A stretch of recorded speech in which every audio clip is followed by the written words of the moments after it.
Bloomberg Audio Studios. Podcasts, radio, news. This is Bloomberg Business of Sports. The business of sports can be intimidating or hard for a startup to break into. We really appreciate when our owners are actually there, with us through the journey. Teams, ours especially, have been very intentional to diversify at all levels of the company. I think we're in the golden years for the NFL and college football. Our demographic reach has continued to expand. This is going to be really unlocking the streaming platform for sports fans. Sports valuations are rising. We'll see when they peak. You don't have to be the best in your sport to make a whole ton of money. Bloomberg Business of Sports from Bloomberg Radio. This is the Bloomberg Business of Sports, where we explore all of the big money issues in the world of sports. I am Damian Sassower, along with our special guest hosts, Bloomberg Originals chief correspondent Jason Kelly and Bloomberg Originals sports correspondent Vanessa Perdomo. Michael Barr and Scarlett Fu are off this week. Coming up on the show, we talk with acclaimed sports journalist and author Jonathan Feinstein. He's written almost 50 books, including 2 New York Times bestsellers.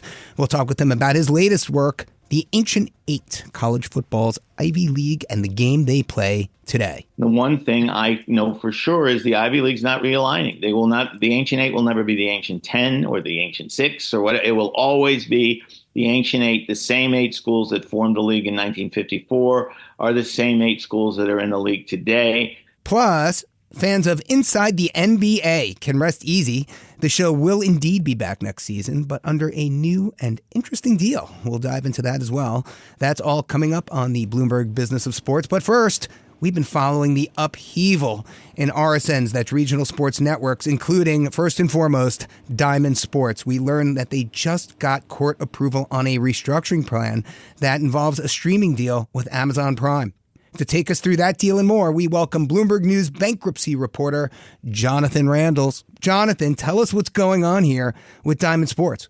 Well, thanks for having me on, first of all. So what happened last week was Damen Sports, which has been in bankruptcy for more than a year and looked like they were going to close down at the end of last year, got approved for their big restructuring plan that will see it kind of finally cut ties with Sinclair and, cut a bunch of debt and, live on with this new agreement with Amazon. A bunch of debt, Jonathan. We're talking about $8 billion in debt. We're talking about debt owned by, Hudson Bay, PGIM, Oaktree. Yeah. I mean, talk to us a little bit about what this ruling means for the company going forward. Yeah, it means they really get a second chance at life here. It looked at the end of last year like they were going to go out of business. And what this ruling means is now they get to leave bankruptcy with a lot of new digital streaming rights with Amazon and a lot healthier balance sheet. It's a pretty dramatic turnaround for a company that looked pretty dead in the water at the end of last year. And, Jonathan, what does this really mean for the future of the regional sports networks and that business model? I mean, are we still going to see, is this still technically, are we still calling it that, or how does this really work? Yeah, their business model is essentially the same. So they will still have a network of, regional sports, RSNs. They'll continue to broadcast a bunch of local NHL teams, local NHL games in a bunch of different local markets, NBA games in a bunch of local markets, and about a half dozen MLB teams in a bunch of local markets. So that's not changed. The biggest difference for them is, and for customers, is if you're an Amazon Prime subscriber, you'll have the opportunity to subscribe to what is now called FanDuel Sports Network through Amazon, and you can get it through streaming. And it does feel like this is notable on so many levels, but the fact that it is FanDuel, the fact that it is going to be FanDuel does seem to say a lot about the state of sports. Or were they sort of the expected I know white knight is a term of art in your business, but like, what is the significance in your mind, in terms of following this closely of, FanDuel getting involved here? Yeah, the way that I've thought about it is a lot of different things that happen in this case are kind of like the canary, well, not the canary in the coal mine, but, it's a lot of bigger trends you're seeing in sports broadcasting. So obviously, every time I turn on a game, I'm getting bombarded with, betting sites, FanDuel, DraftKings, over and over again. So, the fact that they're rebranding to FanDuel just seems like a sign of the times. And it's the same way that I felt also with, this Prime Video agreement, that this is a huge push, obviously, as people are cutting cord to, get direct to consumers or get over streaming platforms. And Diamond has done both of these things at a really precarious time for the company. It's funny, just a quick note on that, Damian and Vanessa. I mean, I feel like I'm channeling Michael Barr here, our colleague. I mean, it is this fascinating moment. You bring up a great point, Jonathan, that, back in the day, like, you knew where your games were going to be. Like, if you were a Yankee fan, like you knew where the games were going to be. If you were a Braves fan, you knew where the games were going to be. If you were, whoever, you had your network. Now and Vanessa, this is the case in women's sports as well. It's like, you just don't know where it's going to show up. And it is a little bit, it's a strange feeling for a fan, I think. Yeah. I mean, it's a weird time, to be sure. The teams that I was paying most attention to are going to continue to broadcast with Diamond Sports. I'm an Angels fan. They're continuing to broadcast with Diamond Sports. Wow, that's a brutal fan to be, my man. Good Lord. Yeah, I didn't choose it. It just was thrust upon me. But no, I mean, we'll see how this all works out. I think some of the challenges that Diamond was facing before bankruptcy, they'll continue to, but the good news for them is it's a lot better to do that with, a couple $100 million in debt on your balance sheet as opposed to something like close to $9 billion. So, Jonathan, as you probably know, I sit pretty close to Stephen Flynn at Bloomberg Intelligence. He kind of manages the credit for Diamond Sports. He kind of he is our chief research guy, our guru, our aficionado of all things Diamond Sports related. And I want to look at this from the perspective of the creditors. And like I said, Oaktree, PGIM. Talk to us a little bit about these bonds. Talk to us a little bit about who benefits and who doesn't. And in a world here where a lot of it gets very contentious between these parties, right? Like, increasingly so. Talk to us a little bit about the dynamic of who's in charge, who owns all the bonds, Jonathan? Who owns all the bonds? Yeah. Well, the first thing I'll say is the way that this restructuring happened is pretty classic for any kind of big corporate restructuring. So the fact that a bunch of big investment firms that owned a bunch of Diamond Sports debt are now going to be owning the company out of bankruptcy is not novel in my world. It works kind of agnostic to whatever the industry is. So the big holders who are now primed to be the big shareholders are PGIM, Hind Park Capital, Discovery Capital, Hudson Bay, and Alta Fundamental Advisors. And I don't know kind of the breakdowns on who the biggest holder is, but the way they're exchanging billions of dollars in debt for the equity is a pretty classic corporate restructuring maneuver. And if there is a loser out of this, it would be Sinclair. All their shares are canceled, and when they acquired,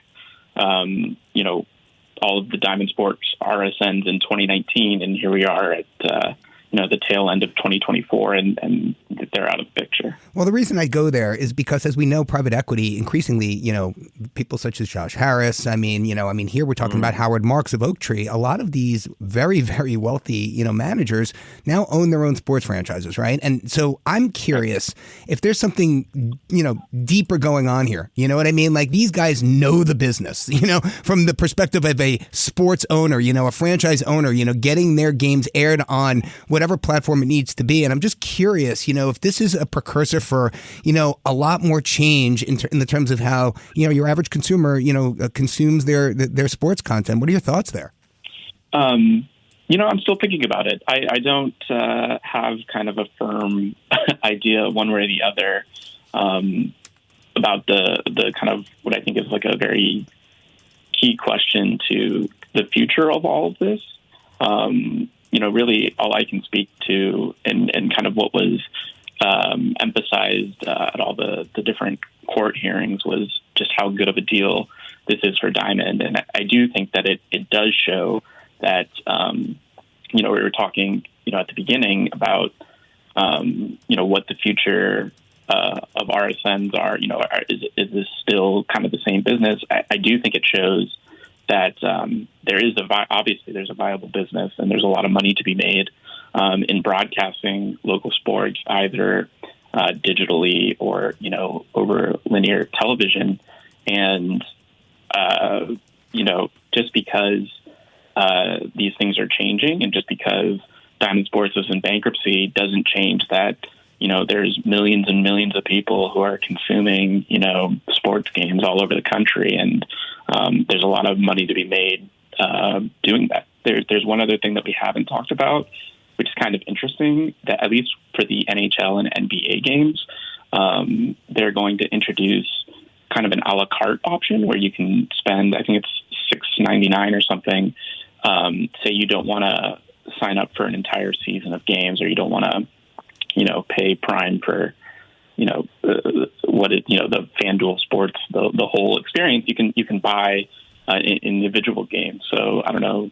I can't think of a game off the top of my head where I'd want to do that, but I just thought it was a kind of an interesting and new thing that I hadn't seen. So, from my perspective, it might be easier for my friends to catch these games than it has been. Easier indeed. Jonathan Randall's Bloomberg News bankruptcy reporter. Jonathan, thank you so much for joining us here today on the Bloomberg Business of Sports. Thanks for having me. Up next, Inside the NBA Lives On. We're going to discuss that and more coming up in just a few. For my colleagues, Jason Kelly and Vanessa Perdomo, I am Damian Sassower. You're listening to the Bloomberg Business of Sports from Bloomberg Radio around the world. You're listening to Bloomberg Business of Sports from Bloomberg Radio. This is the Bloomberg Business of Sports, where we explore the big money issues in the world of sports. I'm Damian Sassower, along with my special guest hosts, Jason Kelly and Vanessa Perdomo of Bloomberg Originals. Michael Barr and Scarlett Fu are on assignment. The new NBA Media Rights deal goes into effect next season, bringing games back to NBC, which a lot of fans are pretty excited about.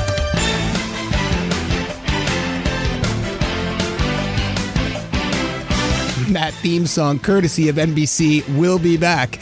But as excited as fans are about that, they were not excited about Warner Brothers Discovery losing rights to air games, since that meant the end of longtime TNT studio show Inside the NBA, with, of course, Ernie Johnson, Charles Barkley, Kenny Smith, and Shaq O'Neal. But we recently learned that Warner Brothers Discovery was able to strike a very unique deal with Disney to keep Inside the NBA alive and well, although this time on ESPN. For more, we turn to Bloomberg media reporter Hannah Miller. Hannah, welcome to the Bloomberg Business of Sports. Yeah, thank you for having me. So it came out that ESPN will be airing Inside the NBA starting in the 2025 to 2026 season. This was part of a settlement between Warner Brothers Discovery and the NBA. Warner Brothers was suing the NBA after it lost media rights to NBA games. And this is a bit of a surprise. I mean, Inside the NBA has been an institution for TNT, which is owned by Warner Brothers Discovery.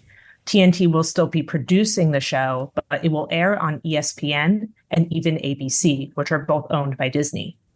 Hannah, let me get this right. This is so interesting to me. There's no money being exchanged here, right? ESPN is, they're not having to pay Warner Brothers for this, but they're giving them games in exchange. Can you break this down for me? Because I find it really interesting. Yeah, so this is a barter agreement. Warner Brothers isn't getting any money from ESPN for these games. In exchange, though, on TNT, there will be some select games from the Big 12 conference that air, and that's from football and men's basketball. And so, they are getting something out of this, and they're still able to produce the show. But yeah, it is a really interesting agreement, and I think it shows too that this is part of a lawsuit settlement. And so, Hannah, this is also a follow-on to something you and the Bloomberg team followed very closely, which was, these negotiations where everybody was kind of waiting for David Zaslav at Warner Brothers Discovery to be like, hey, man, like, this is really, really crucial content. You've got this iconic show. And the NBA is, kind of an important piece of content. And they, I'm editorializing a little bit. They kind of blew it. So how much does this sort of make up for what seems like a pretty poorly played hand in the initial negotiations? Yeah, I mean, I think this shows the magnitude of what happened with Warner Brothers Discovery losing out on the NBA media rights. This is the culmination of months of back and forth, of, a legal battle as well. And basically all eyes within sports media were on Warner Brothers Discovery. And they were like, they've had the NBA on TNT for decades. So the end of this partnership was a huge shakeup in the sports world.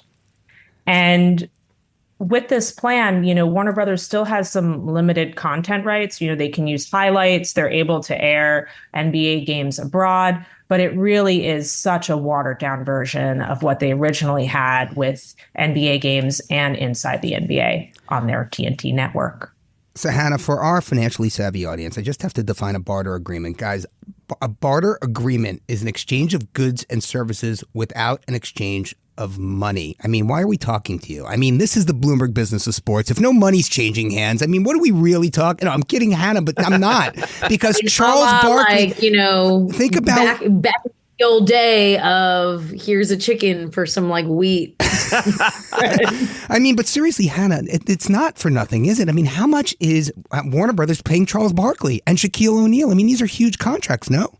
Yeah, so with the contracts, we're still going to see the same hosts on Inside the NBA. Charles Barkley, he signed a contract extension, even though he really actively criticized Warner Brothers Discovery management over the contract negotiations.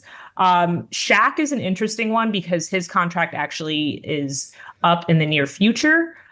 He's the one who has, the contract that expires the soonest. So he would be someone to keep an eye on in terms of whether he's going to stick with Inside the NBA. But yeah, we know that Charles Barkley has had issues with the network, and it's interesting that he is staying on. He will be shown on ESPN.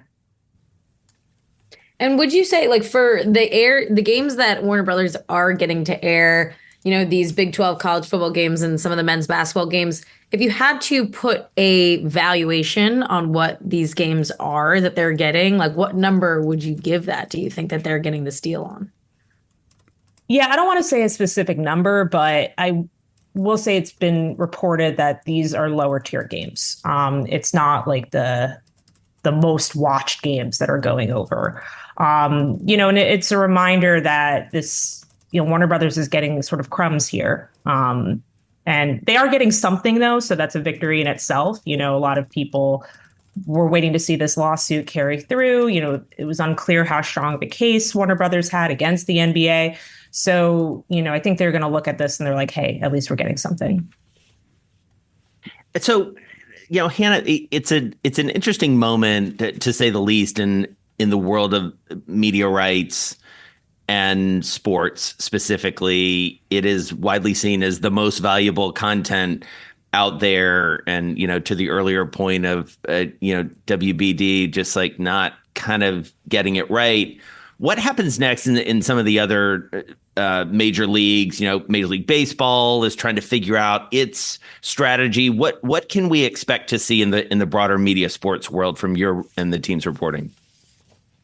Yeah, so with Major League Baseball, we're kind of seeing stirrings there where they're looking to emulate the NBA in terms of carving up rights and, doing specific things. So with the NBA deal, they signed with Disney, NBC, and Amazon, specifically got like streaming rights. So, Commissioner Manfred has actually talked about doing something similar.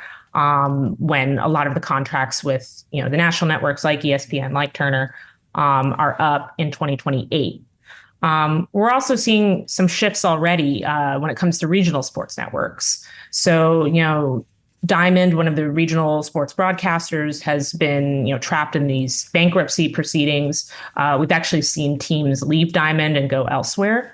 Earlier in November, the Cincinnati Reds actually moved over from Diamond to MLB TV. And so they'll have their own regional network through MLB. So there's been a lot of stuff happening here. I think MLB, though, is probably the league we're watching the closest and following the NBA. Well, Hannah, let's put some numbers on that for our audience here. I mean, basically, the Major League Baseball itself controls the media rights for 7 teams right now, right? But Diamond has another, maybe 8 if you include the Mariners. Diamond has another 6 teams under umbrella. That makes 15 teams, right? I mean, talk to us about what you think demand would be for a Major League Baseball national media package. I mean, who's bidding on that? Is that ESPN? Are those, is it Amazon? And why would they want that? I mean, this is baseball. It's not like the NFL. Yeah, I mean, one important thing to point out about baseball is that there are just so many more games happening. It's a longer season. It's a lot more to air. But yeah, I mean, ESPN, Fox, and Turner are definitely going to be top players and looking at and wanting to maintain, their media rights to MLB games in 2028. I think Amazon will probably also, want a bigger piece of the pie. They're pushing even more into sports streaming. They're really trying to establish themselves as the place to go to sports streaming. We've already seen in other sports like Netflix getting interested in the NFL. So there's a lot to be seen. But I think it's important to point out that the decline of linear networks like ESPN, it's something that's been haunting the sports media industry for a long time. And we've seen across media, not even just in sports, but there's just been this push to switch over to streaming to really, get ahead in streaming. So I think that'll be important when it comes to play in 2028. Yeah, I mean, Hannah, you hit on the key issue, I feel like, in the world of sports media, which is this shift to streaming. And what it does feel like, and I wonder if you agree with this, is that let's take as a given that media rights are probably the most important factor in franchise valuations across all the major sports, men's sports, women's sports, globally, et cetera. It does feel like the streamers, even with the decline of linear, are willing to pay up because of the value of sports. Does your reporting sort of bear that out? I mean, do you feel like the streamers have just sort of come in and be like, okay, you guys are dying, but we got this, and we're willing to pay up, and we're willing to compete, Amazon, Netflix, Apple, et cetera, to make it happen? Yeah, I think, we have the streaming players really helping to build up prices here. And even Warner Brothers, when they were trying to fight for the NBA rights, they were trying to match Amazon's deal and trying to get, for their own streaming rights as they build out their Max service. So this is just really a common theme. Even though linear is struggling, there's still such an investment on the streaming side. Like even with Comcast, they're actually they're doing a spinoff where they're sending off most of their cable channels and focusing on their streaming properties. So this is something that's just across media, and we're seeing it really be magnified in sports. Hannah Miller, Bloomberg media reporter on all things inside the NBA on Major League Baseball, nationalizing its media rights. Wow, what a time to be alive. Hannah, thank you so much for joining us here on the Bloomberg Business of Sports. Thank you for having me. Up next, we welcome acclaimed sports journalist Jonathan Feinstein to talk about his latest book on college football's Ivy League. So Ivy League football players, who were the ones I wrote about last year, make the decision to go to an Ivy League school knowing they're going to have to do academic work, knowing they're going to be expected to graduate, knowing they're not going to play for a national championship. They do know they'll be seen by NFL scouts because NFL scouts come to Ivy League games because they know there are good players there. But they make a conscious decision to take on, in effect, two jobs when they go to college. For my colleagues, Jason Kelly and Vanessa Perdomo, I am Damian Sassower. There's more next on the Bloomberg Business of Sports from Bloomberg Radio around the world.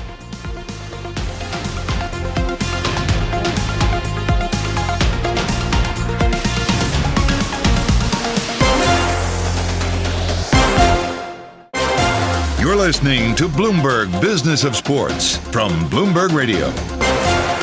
Thanks for joining us on the Bloomberg Business of Sports, where we explore the big money issues in the world of sports. I'm Damian Sassower, along with Bloomberg Originals chief correspondent Jason Kelly and his partner in crime, Bloomberg Originals sports correspondent Vanessa Perdomo, both guest hosting this week for Michael Barr and Scarlett Fu. Our next guest, he is something. He is acclaimed sports journalist. He's author John Feinstein, and he's got nearly 50 books, including 2 New York Times bestsellers under his belt. He's here now to talk about his latest work, The Ancient Eight, college football's Ivy League and the game they played today. Jonathan, welcome to the Bloomberg Business of Sports. Well, it's good to be with you guys. Thanks very much. So talk to us a little bit about the book, the Ivy League. Talk to us a little bit about, what non-scholarship offering schools are going to do in a world of NIL here. Well, for the moment, the Ivy League has been largely unaffected because they never wanted to be part of NILs. They never wanted to be part of the transfer portal. You do get an occasional transfer. You do get an occasional player with some NIL money, but that's the exception, not the rule. In fact, last season when I was researching the book, Princeton had their first transfer since Jason Garrett in 1988. That's how rare transfers are generally across the Ivy League. And what was it about the Ancient Eight and this, this Ivy League system that you wanted to write a book about? When I was skimming through your book, I one of the things that struck me was how you said the Ancient Eight is something that will never change. And because when you look at the Big Ten and the way that it's expanded and the way the Big 12 is retracted and all these things, those schools and conferences are so fluid, but this will always stay the same. So what was the inspiration behind this book? Well, that was exactly it, Vanessa, to be honest with you. I grew up going to Ivy League football games in New York City at Columbia. They were terrible, but I enjoyed riding the subway up to the tip of Manhattan and walking 3 blocks to Baker Field. So I always followed the Ivy League. And as you mentioned, realignment in college football, which seems to happen every 15 minutes, the one thing I know for sure is the Ivy League's not realigning. They will not. The Ancient Eight will never be the Ancient 10 or the Ancient 6 or what. It will always be the Ancient Eight. The same 8 schools that formed the league in 1954 are the same 8 schools that are in the league today. They have rules that are different from the power schools. They only play 10 games. They play 10 weeks in a row. There are no bye weeks. The champions are not allowed to participate in postseason, which I disagree with.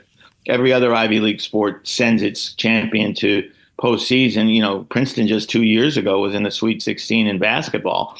So that's one thing I do disagree with. But for the rest of it, it's like a throwback to the old days when you played in the same league, you had the same rivals, and you didn't play as many as 16 or 17 games as teams in the championship game will play this year with the 12-team playoff.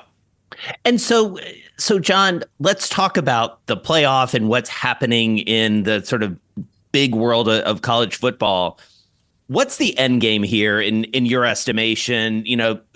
There's a lot of talk about big time college football breaking off into its own thing. College sports better than anyone. What do you think happens here? Well, if I knew what the end game was going to be, I would tell you, I would write a book about it and then I'd retire because I'd be rich. because none of us knows what the end game is. That's one of the reasons why I wanted to write about the Ivy League, because I knew what I was getting. I was getting bright kids. I was getting kids who would stay at the same school for 4 years and graduate. I was getting kids who were good football players. The Ivy League has about 15 players every year who make it to the NFL and play in the NFL. The end game is uncertain because I don't think the people running the sport have any idea where they're going. I think you'll see some form of employees, which is going to create all sorts of tax issues. You're going to see the SEC and the Big Ten continue to dominate the sport as they are now. In a sense, the power schools have already broken off. I mean, the Ivy League, for example, plays in the FCS, Football Championships Series, and that's not changing. Those teams are going to be pretty much the same. They might jump leagues, not the Ivy League. But in the FBS, where the power schools play, everything is constantly changing. And, in basketball, you're seeing top-notch coaches retire very young. Tony Bennett just did it. Jay Wright did it a couple of years ago. Mike Bray did it from Notre Dame. And the reason, I know all three of them, the reason's the same. They don't feel like they're coaches anymore. They feel like they're CEOs, because they have to raise money for NILs. They have to bid on players. They have to deal with agents, even with high school kids. Nobody wants to do that. In the Ivy League, you don't have to do that. That's the good news. You mentioned earlier that you've been researching this book, The Ancient Eight, College Football's Ivy League, and the game they play today for at least the past year, and probably a lot longer than that. But what a year it's been in the Ivy League. And I just have to ask you this because, you were on the ground there, with the protests and all that's been going on over the past year. 3 presidents, from Claudine Gay to Liz McGill to President Shafiq at Columbia, they've all, resigned off the back of some of this stuff. What was the vibe like on campus when you were researching this book? I mean, did that find its way into your calculus at all? Well, it did, although most of it happened after the season was over, the 2023, when I researched the book. So I did work it into the book, even though it wasn't part of the football season itself. But that's the thing. These are campuses that are always going to be changing and are always going to be aware of what's going on in the real world. It's not like you're shut off the way a lot of college athletes are. I would bet you that in the FBS schools, 25% voted in November, maybe. In the Ivy League schools, I would think most kids voted. They were all very aware politically. They all knew what was going on. In fact, one of the kids I wrote about, Jalen Travis at Princeton, grew up in Minneapolis, about 10 minutes away from where George Floyd was murdered. He was a high school senior when it happened, and he and another friend of his, also a high school senior, formed a foundation to raise money so that inner city kids could get the education they needed to go to college. Now think about that. 2 18-year-old kids being able to put something like that together. You're just not going to find that in very many athletes. But you do find very involved athletes when you're in the Ivy League. Kids who, if you bring up what happened in yesterday's news, they'll know exactly what you're talking about. I'm curious if you feel that is particular to Ivy League schools just because of the entire student body. Like you were saying, obviously they're there for a reason. They're extremely intelligent. Or do you think that anything with the NIL landscape, all these other things that other athletes at other schools have going on has something to do with that as well, that they're distracted in other ways? Well, first of all, I'm not trying to claim that educated, smart kids are unique to the Ivy League. Obviously, that's not true. But in the case of the Ivy League, you have it in all 8 schools. The other thing is that there are kids who play football, basketball, whatever, across the country who are aware of what's going on in the world. But Ivy League athletes, Ivy League football players, who are the ones I wrote about last year, make the decision to go to an Ivy League school knowing they're going to have to do academic work, knowing they're going to be expected to graduate, knowing they're not going to play for a national championship. They do know they'll be seen by NFL scouts, because NFL scouts come to Ivy League games because they know there are good players there.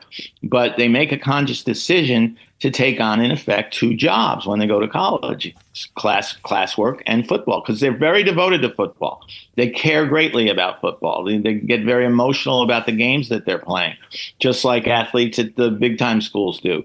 So they make a conscious decision. This is what I want my college life to be. Some shy away from it.